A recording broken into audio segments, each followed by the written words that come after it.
There is a kind of loneliness that does not announce itself loudly or demand attention, but instead settles quietly into the corners of a woman's daily life, appearing while she washes the dishes, folds clean laundry, prepares a simple meal, or lies awake at night listening to the familiar sounds of her own home. It is not dramatic, and it does not come with clear answers, which is why so many women learn to live beside it without ever truly naming it. In Western culture, loneliness is often treated as something shameful, almost like proof that a woman has failed in some invisible way, as if being alone automatically means being unwanted, forgotten, or incomplete. Over time, this belief becomes internalized, and many women carry their loneliness as a secret, convinced that they should fix it quickly, hide it, or distract themselves from it before anyone notices. But in Japan, loneliness is understood through a very different lens, one that does not rush to label it as a problem or an emotional weakness. Instead of seeing solitude as something broken, Japanese wisdom recognizes it as a natural state that visits every human life at different moments, stays for a while, and eventually moves on when its purpose has been fulfilled. This way of thinking becomes especially meaningful for women as they grow older, because by the time a woman reaches her 40s, 50s, or 60s, life has already changed shape many times. Children grow independent, relationships evolve or end, careers slow down or transform, and the world begins to demand less of her constant attention. What once felt busy and loud may suddenly feel quiet, and that quiet can be confusing if no one has ever taught her how to inhabit it with peace. This is often when loneliness feels sharper, not because it is new, but because there is finally space to feel it. Japanese philosophy does not rush to silence that feeling or drown it out with noise. Instead, it invites a woman to sit with it gently and observe what it has come to reveal. One of the most important ideas that shapes this approach is the concept of sabi, which refers to the beauty found in simplicity, quietness, and solitude. Sabi teaches that there is something deeply dignified about being alone, something honest and complete about moments that are simple, unshared, and free from performance. From this perspective, solitude is not emptiness, it is presence without distraction. When a woman is alone in silence, Japanese wisdom does not ask what is missing from that moment. It asks what is finally allowed to appear. Thoughts that were buried under responsibility begin to surface, emotions that were postponed ask to be felt, and a woman slowly reconnects with her own inner rhythm, one that may have been ignored for decades. In many Western societies, silence is uncomfortable because it feels like a void that must be filled, while in Japanese culture, silence is considered full, rich with meaning and possibility. A woman sitting alone with a cup of tea, gazing out a window or listening to the rain, is not seen as sad or lacking. She is seen as whole, present, and deeply human. For women who have spent most of their lives caring for others, responding to constant demands, and shaping themselves around expectations, this idea can feel both unfamiliar and deeply relieving. It offers permission to stop performing, to stop proving, and to simply exist without explanation. Another teaching that strongly influences how loneliness is experienced in Japanese culture is the idea of mono no aware, which is the awareness of impermanence and the gentle acceptance that nothing in life remains the same. Joy passes, sorrow passes, relationships change, and even the most intense emotions eventually soften with time. Because of this understanding, emotions are not treated as enemies to be defeated, but as temporary visitors that deserve acknowledgement. When loneliness arises within this framework, it is not met with panic or resistance. Instead of asking how to make it disappear, the focus shifts toward understanding what this moment is meant to teach. Loneliness becomes something to be felt fully but without exaggeration, judgment, or fear. In Japanese thought, emotions are compared to the seasons of nature. Just as winter arrives without asking for permission and leaves without being forced, emotional states move through a person in their own time. You do not argue with winter or demand that it turn into spring. You adjust your pace, protect yourself, and trust that change will come naturally. Loneliness is approached in the same way. It is not an identity, and it is not a life sentence. It is a season, and like all seasons, it has a beginning, a middle, and an end. This perspective can profoundly change how a woman relates to her own inner world, especially if she has spent years believing that loneliness means something is wrong with her. When loneliness is understood as temporary and meaningful, it loses much of its power to wound deeply, and instead becomes something that can be navigated with gentleness and self-respect. There is also an important distinction in Japanese culture between loneliness and isolation, a distinction that is often blurred or ignored in the West. Loneliness is an inner experience, while isolation is a lack of connection, and the two do not always appear together. A woman can be alone without feeling isolated, just as she can be surrounded by people and still feel profoundly lonely. In Japan, many people live alone, especially later in life, but they are not seen as cut off from meaning or companionship. Instead, connection is cultivated through rituals, routines, and relationships with the environment itself. Daily practices such as walking the same path, preparing tea with care, tending to plants, or observing nature become quiet forms of companionship that anchor a person emotionally. These rituals create a sense of continuity and presence, reminding a woman that she belongs not only to other people, but also to her own body, her home, and the world around her. In this way, loneliness is softened not by constant interaction, but by meaningful engagement with everyday life. And if this reflection resonates with you, I invite you to share in the comments a quiet ritual or moment in your day that brings you a sense of calm or presence, even when you are alone. Your experience may help another woman feel less alone in her own journey. This Japanese approach offers a powerful reminder that loneliness does not have to be a source of suffering when it is met with awareness, patience, and self-compassion. Instead of running from it, a woman can learn to walk alongside it, trusting that it carries wisdom rather than punishment.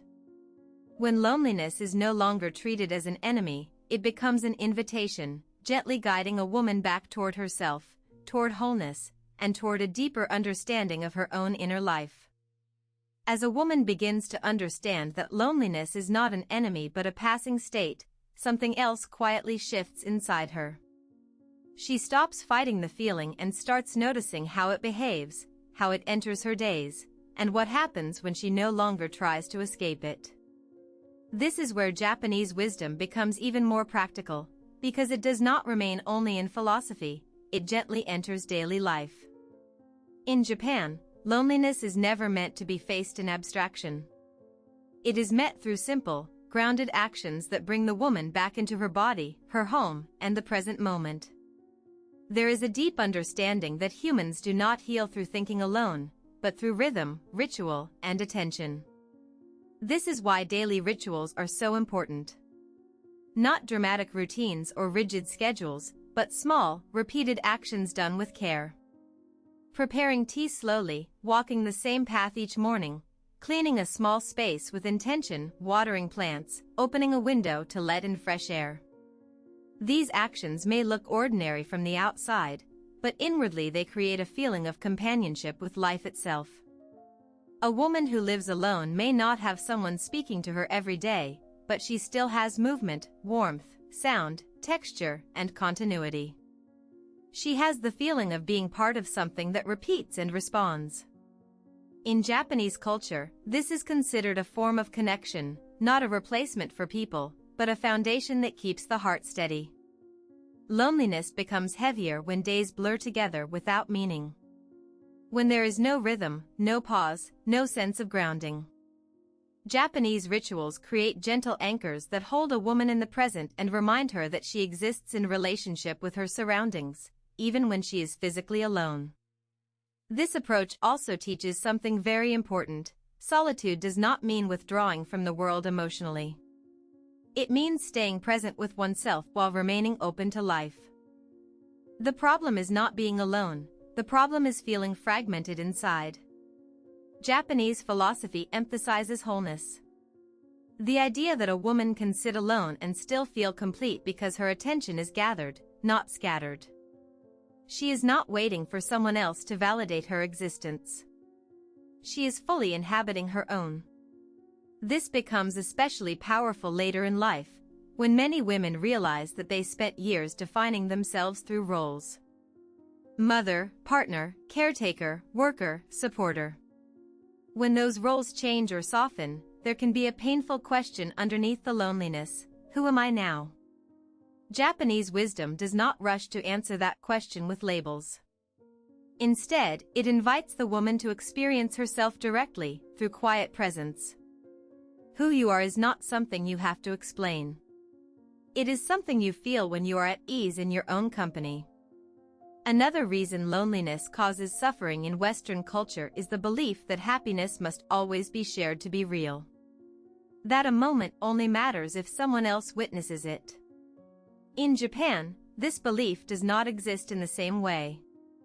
A moment can be complete simply because it was lived consciously. A woman eating a simple meal alone, noticing flavors and textures, is not missing anything. She is participating fully in her life. This reframing removes the sense of lack and replaces it with appreciation. There is also great respect for emotional honesty. In Japanese culture, emotions are not judged as good or bad, they are understood as natural responses to life. Loneliness does not mean weakness. It means sensitivity. It means awareness of connection and change. When a woman allows herself to feel lonely without shame, she stops adding a second layer of suffering. She no longer says, "I feel lonely, and therefore something is wrong with me." She simply says, "This is how I feel right now." That difference is subtle, but it changes everything. And when the feeling is not resisted, it often softens on its own. Like a wave that rises, reaches its peak, and then returns to the sea. Fighting the wave only makes it stronger. At this point, it is important to pause and ask yourself something gently. When loneliness appears in your life, do you try to distract yourself immediately, or do you give yourself permission to simply be with it for a moment? If this question touches something inside you, feel free to share your thoughts in the comments. Your reflection may resonate with another woman who feels the same way. Another key aspect of the Japanese approach is the understanding that connection does not have to be constant to be meaningful. Western culture often promotes the idea that we should always be busy, always social, always engaged. Silence and stillness are treated as signs of decline. In Japan, stillness is respected. A quiet day is not an empty day. It is a spacious one. This is especially comforting for women who no longer want constant stimulation and noise, but have been taught to fear stillness because it leaves them alone with their thoughts. Japanese wisdom teaches that thoughts are not enemies either. When you stop running, they may appear more clearly, but clarity is not danger. It is information. And information allows choice. A woman who sits with her thoughts long enough begins to notice which ones are habitual, which ones are echoes of the past, and which ones actually matter. Loneliness becomes a doorway to discernment, not despair. At this stage of life, many women feel an unspoken grief for what has passed. Youth, opportunities, relationships, versions of themselves that no longer exist. Japanese culture does not deny this grief. It allows it to exist alongside beauty. This is where Mono no Aware returns again, reminding us that impermanence is not tragic, it is what makes moments precious. Loneliness often carries grief, but grief is proof that something meaningful was lived. And meaning does not disappear just because a chapter has closed. If you are finding value in these reflections and would like to continue exploring this gentle wisdom together, feel welcome to subscribe to the channel and stay connected with this space of calm and understanding. As loneliness becomes less frightening, a woman may notice something unexpected. She begins to enjoy her own presence. Not constantly, not perfectly, but enough to feel safe within herself. She starts choosing quieter pleasures, deeper rest, and simpler joys, not because she has given up on connection, but because she has stopped abandoning herself. Japanese wisdom never promises that loneliness will disappear forever. That is not the goal. The goal is to change the relationship with it, so it no longer controls the emotional landscape of a woman's life. When loneliness is no longer feared, it loses its sharp edges. It becomes a signal rather than a threat, a reminder to return inward, to slow down, and to listen more carefully to what the heart needs. This is not withdrawal from life. It is a deeper form of participation. A woman who knows how to be alone without suffering brings more presence, clarity, and calm into every connection she does have. And in that quiet strength, something profound is preparing to emerge. As a woman reaches this stage of understanding, something subtle but powerful begins to settle inside her. Loneliness no longer feels like an emergency that must be solved immediately, nor does it feel like a verdict about her worth or her future. Instead, it becomes a quiet signal, gently pointing her back toward herself whenever she has drifted too far away from her own center. Japanese wisdom offers a simple but profound teaching at this point. The most important relationship a woman will ever have is the one she cultivates with her own presence. If she cannot feel at ease with herself, no external company will ever fully fill that space. But when she learns how to be whole within, even moments of solitude can feel warm, grounded, and meaningful. This idea is not harsh or demanding. It does not tell a woman that she should never want companionship or connection. It simply reminds her that connection begins inside. When a woman is fragmented, lonely moments feel unbearable. When she is internally gathered, those same moments feel calm, even nourishing. In Japan, solitude is often treated as a time to realign the inner rhythm. Life moves quickly, and even quieter lives can become internally noisy with memories, regrets, and worries about what lies ahead. Loneliness creates a pause, and in that pause, a woman has the opportunity to listen more carefully to herself without interruption. This listening is not about analyzing every thought or fixing every feeling. It is about allowing thoughts and emotions to pass through without becoming lost inside them. When a woman sits quietly and notices her breath, her posture, the light in the room, or the sound of nature outside, she gently brings herself back into the present moment. And presence, more than anything else, softens loneliness. There is a Japanese understanding that suffering increases when we resist what is already here. Loneliness becomes painful when it is treated as something that should not exist, when a woman tells herself that she should feel differently than she does. But when she allows the feeling to be present without judgment, its intensity often fades. This is why Japanese culture places such value on acceptance. Not passive resignation, but a calm acknowledgement of reality as it is. Acceptance does not mean giving up on joy or connection. It means stopping the internal battle that drains energy and deepens pain. Over time, a woman who practices this kind of acceptance notices that loneliness no longer defines her days. It may appear, but it does not take over. She knows how to sit with it, how to soften around it, and how to return to simple grounding practices that restore her sense of balance. This is also when loneliness begins to transform into something unexpected, a teacher. It teaches a woman where she has been neglecting herself, where she has been moving too fast, and where she may need more gentleness in her own life. Instead of punishing herself for feeling lonely, she learns to ask what kind of care is being requested in that moment. Perhaps it is rest. Perhaps it is creativity. Perhaps it is nature. Perhaps it is meaningful conversation rather than constant interaction. Japanese wisdom encourages a woman to respond to loneliness with curiosity rather than fear. What is this feeling asking me to notice? What part of myself is seeking attention right now? As women grow older, they often carry many untold stories inside them. Love that was given, love that was lost, dreams that changed shape, and paths that were never taken. Loneliness sometimes carries the weight of these memories, but it also carries their wisdom. When a woman allows herself to feel without rushing to escape, she honors her own life experience. There is deep maturity in this approach. It does not deny pain, but it does not exaggerate it either. It allows sorrow and beauty to exist side by side, just as they do in nature. A quiet evening can hold both grief and peace. A solitary morning can carry both longing and gratitude. This balance is what Japanese culture understands so well. Life is not meant to be constantly joyful, nor is it meant to be endured. It is meant to be experienced fully, with awareness and compassion. When a woman stops seeing loneliness as a personal failure, she often becomes more open and authentic in her relationships as well.